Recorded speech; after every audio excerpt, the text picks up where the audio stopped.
In America, where everything is big, even nature seems outsized.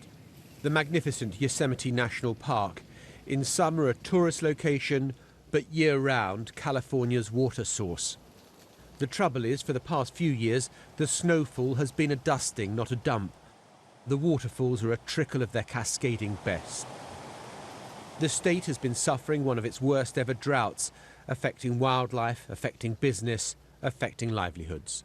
For living here and working here, I've noticed more and more of the trees are affected, the waterfalls are drying earlier, the river level is going down. In fact, before the storm, just a couple of weeks ago, the river level was probably the lowest I've ever seen it. California is leading the way in championing alternative, cleaner sources of energy. This factory near San Francisco makes solar panels, but it's the business pitch which is interesting.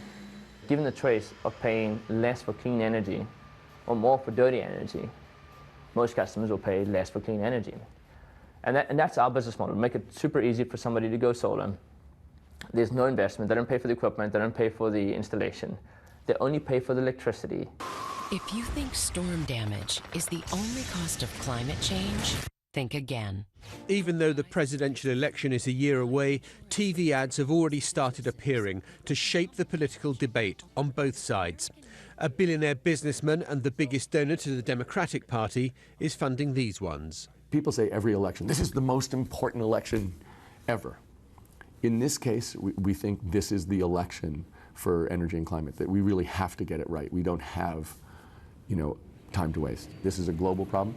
Let's be part of the leadership that moves the world to the right place. It is mined locally, electricity is made locally, but we can distribute it through our transmission lines across the United States. But across the country, in the Appalachian Mountains, coal is still king.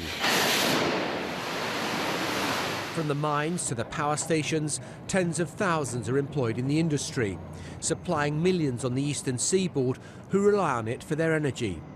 And the Obama plan to cut greenhouse gas emissions from US power stations by nearly a third within 15 years is being fiercely resisted.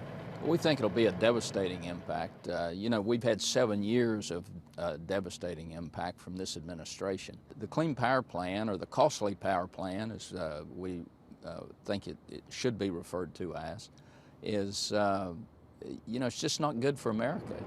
In the immediate term, lobbyists for coal are planning a full-on legal challenge. And then there's the longer-term political battle. Irrespective of what happens in Paris, the future of coal-fired power plants like this one is not yet settled. Republicans in the Senate have already voted to reject Barack Obama's CO2 emissions plan. That doesn't matter as long as there's a Democrat in the White House. But were that to change next year in the elections, then everything will be up for grabs.